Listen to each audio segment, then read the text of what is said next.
So ladies and gentlemen, welcome to our video of Ketu transit in 2022 in the sign of Libra, which will occur in March of 2022. Okay. And I've already made the video on Rahu, as you all know. Most of you should know.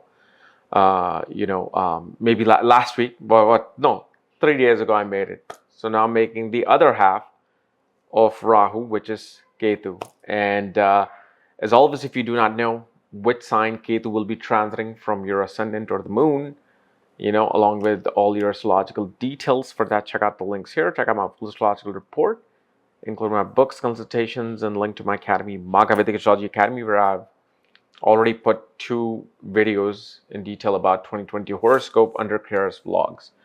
So anyway, Ketu in Libra. Well, first of all, what is Libra? See, Libra is the balance between the material world and the spiritual world. Why? Because the first 6 houses, and this is something Bipin Bihari has said, the first 6 houses deals with our inner life. It deals with our material things, material wealth.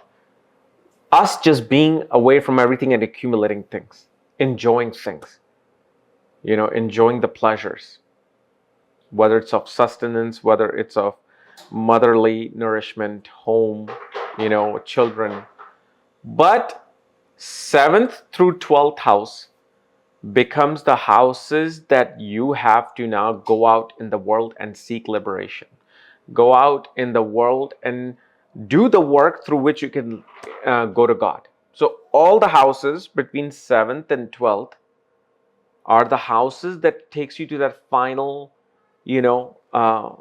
gate, the final exit, which is the 12th house. But if you really look at it, Libra becomes this point in the middle. It becomes a point in the middle between what you want and what the world wants from you. This is why Libra is a sign of balance. It balances it out. It also naturally represents the dance of Shiva, the Nataraj. Because Nataraj is about the dance of Shiva of life and death. Mostly people think it's about once he does the Nataraj dance, the Tandav, the world is going to be destroyed. Well, no, there's a purpose for it to be destroyed, because Shiva is destroying it so he can rebuild something new. So it's not just destroying it and gone. No, destroying it to bring something new. And it becomes that junction. And especially the symbol of Libra, as you know, has this wavy line on top and straight line at the bottom, which again represents balance of Prakriti and Purusha. Okay, the both male and female energy are there in Libra.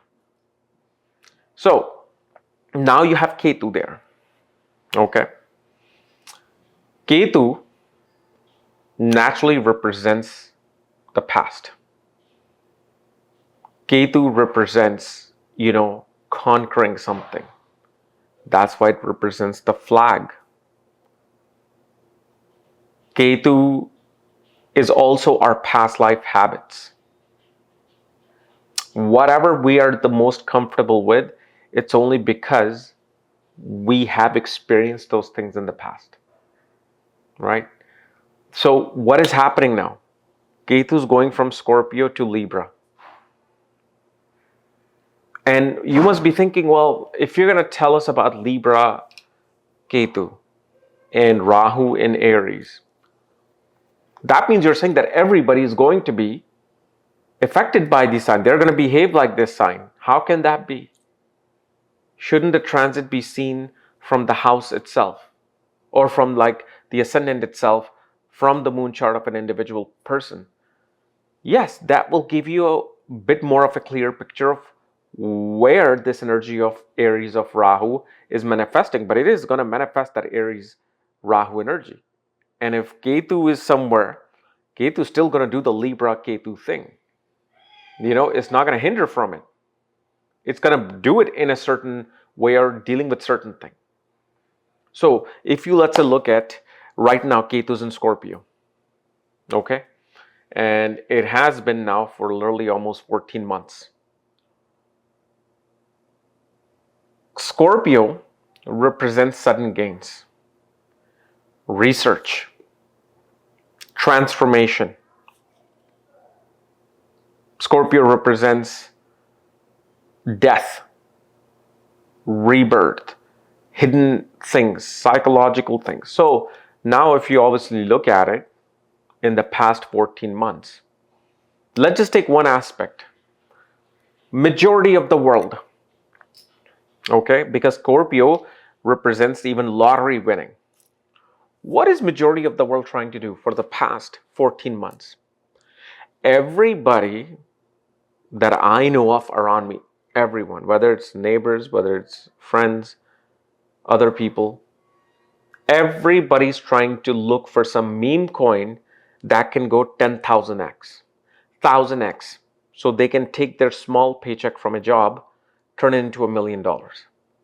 Everybody's thinking that they will hit the lottery of crypto. So you see how everybody is being affected by this energy of Ketu.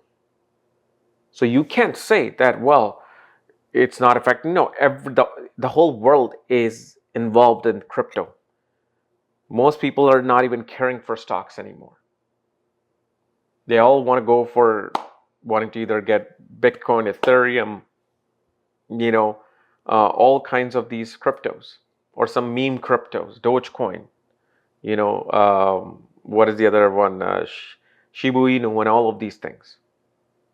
And I've actually made a video on the Instagram telling people, if you're new to this, you got to understand things about, circulation supply and market cap and the volume of the coin. Until you understand those things, you're just like putting money in lottery. You got to understand those financial dynamics. So now Ketu is shifting its energy from Scorpio to Libra. Here, what it now does, from giving this complete up and down dramaticism amongst people in terms of money, in terms of health, dealing with death, how many deaths we dealt with in the past 14 months. Now it comes into the Libra, where people realize the value of creating relationships with other people. They're like, what are we fighting for? What are we doing activism for? What are we rioting for? And that's when people wake up. It is this mainstream media that is just hypnotizing us. One channel is provoking us in this way. The other channel is provoking us in that way. That's how they get their ratings. You got to understand, the advertising dollar only comes in when your eyes is on their information, or your eyes is on that news anchor. But what it does, it riles you up, especially now because Ketu's in Scorpio. Everybody feels riled up, even though they feel like, oh, I'm so balanced. I'm out of all of these things. But no, they get affected. So now this energy is finally coming into an energy of relationship and devotion to relationship. And relationship just doesn't even mean marriage. It is just simply relationship. If you're talking about the seventh house is marriage. Seventh house is partnership. Seventh house is the other people. Libra, which is sitting on the foundation of the seventh house, simply says, I'm just here for a relationship. I'm here for a union. Union could be of anything. It could be of two people in love, two people in business, or two strangers coming together to become one as a consciousness, to hold one's hand. You see those scenes in the movie where a soldier is about to fall and then the other hand comes and grabs it, kind of like Samwise Gamgee did with Frodo in Lord of the Rings. That's what this is Libra. So you will see this shift now, that people will start to realize that, oh my God, where have I been? Why am I feeling this way? Why am I hating my neighbor because they're political belief is this and my political belief is this, you're going to wake up to it. And this is why these transits are important, because it takes you down. Like somebody says, I want ice cream. I want ice cream. It's the best thing. Like a child keeps saying that. And the parents sometimes want to teach them a lesson. They only give them ice cream. They're like, oh, I'm hungry. Okay, here, ice cream. I want breakfast. Ice cream, ice cream, ice cream. And at one point, they'll get so sick of it, they're like, okay, I'm sorry. Please, just give me normal bread or rice and dal and, pasta. Don't, please, I don't want to do this. So now that you are overwhelmed with this energy of Scorpio, okay? Finally now, the parent, the cosmic parent, is saying, okay, here, balance your life, okay? So this is why it's important for us to go through these changes. And why Rahu and Ketu keep teaching the same lessons? Because, I even pondered this. Like, okay, fine, we learned our lessons like trillions of times or millions of times you have gone into the sign of Scorpio. Well, guess what? They're not trying to teach you who has gone through it. They're teaching the new generation. The new generation that is coming up, they now have to teach them the lesson. Oh, you want these crazy fundamental beliefs, extremist beliefs? Okay, great. Go engross yourself in it. Keep watching TikTok all day long. And then you realize, okay, 14-month, 15-month, the soul starts to get sick of it. Many people are now sick of hearing all kinds of news. They're like, okay, enough with this. So you see how that's happening. Now they're like, okay, fine. I come into this energy of making a balanced friendship. But yet one thing that happens with Ketu and Libra, one becomes too critical. See, Ketu always becomes critical in each sign it goes into. What is critical? Critical meaning you're wanting to take something out, some portion out of something so it can turn into a diamond. This is why Mars and Ketu are criticism, because both Mars and Ketu co-rule the sign of Scorpio. What is Scorpio? Things which are buried underground. What are some of the basic things we know buried underground? It's oil and gems, minerals. So what happens if you get a raw diamond? It just looks like some dirty rock until it's cut, edited, refined into this shiny thing. So Ketu, in whichever sign it's in, it's always trying to cut things out so it can refine whatever it believes in. It may not be the most right thing to do, right thing to believe, because one extreme is not good versus the other extreme. But they're always trying to cut this. Okay, I'm going to be part of this revolution. And I'm going to cut society in this way, and this is how it needs to be. That's a very communistic approach. There has to be a balance. But now Ketu's trying to refine that relationship. So it's not like Ketu's just going to bring this, dancing and singing kumbaya. It realizes that I need to create relationships. But what happens with Ketu and Libra, one becomes very picky about the type of relationship one wants to form. So usually when you hear the word tribe, back in the days, back 200, 300, 500 years ago, people lived in tribes. Like, for example, American Indians, they lived in certain tribes all over the US. They had the same belief, but they were in their small group. Why? Because they felt more comfortable only being with this type of a group versus the other type of a group. And it's not because they hated the other group, it's just that for their balance, for their mental balance, it was very important to be around this one senior shaman and be around the other people. So what happens with Ketu, it forms a tribe, but especially in American Indian culture, there's this term Ayoka. Ayoka is the backwards walking person. Ayoka is the outcast. And what is Rahu and Ketu? Outcast. So you see this alternative approach for relationships, alternative approach to creating union with other people. So now instead of, people being riled up, they're like, okay, instead of me just being riled up, let the world do whatever they want to do. I'm just going to focus on this group. That's what happens with Ketu coming into the sign of Libra.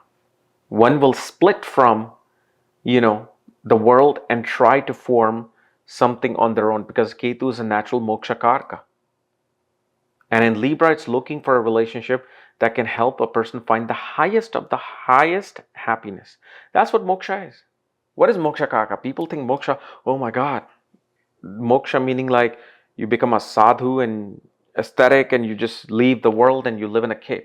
No, it's moksha. What is moksha? Enlightenment.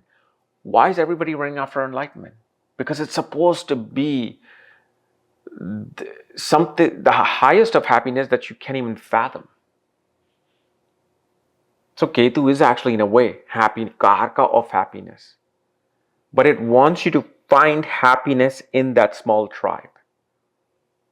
It attaches you karmically with someone whom you have to bow to, whom you have to be in the front and be like, okay, you are the world now.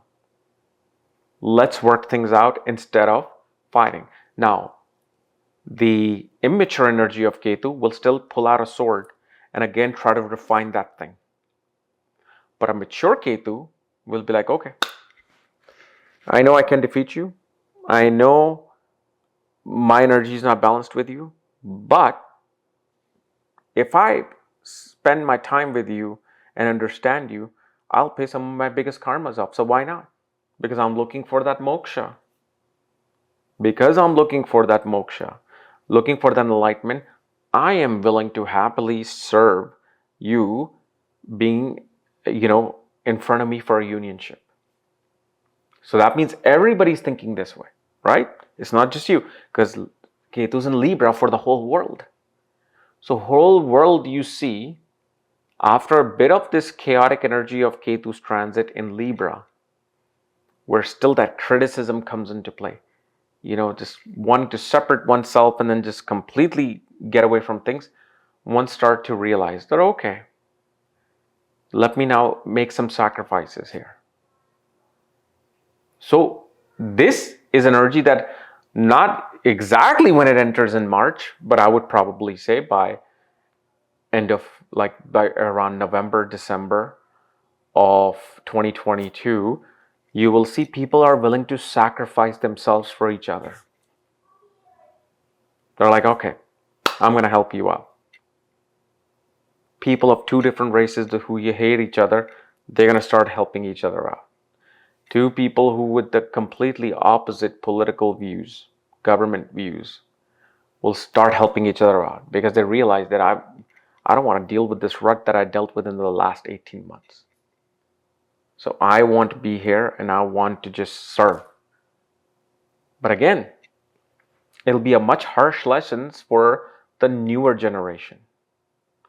People who are in their teens and 20s, if let's say you don't watch this video and you know somebody who's that, you will see they will have this, Ayoka-like energy. They will not walk with the other person in unionship. They will start walking backwards. They'll have that energy of the Ayoka. So again, awareness is the key to, it's kind of like remedies of all remedies. Once you're aware of what this transit is now going to do and make me feel and make me do some things based on my feelings, all right, I'm aware of it.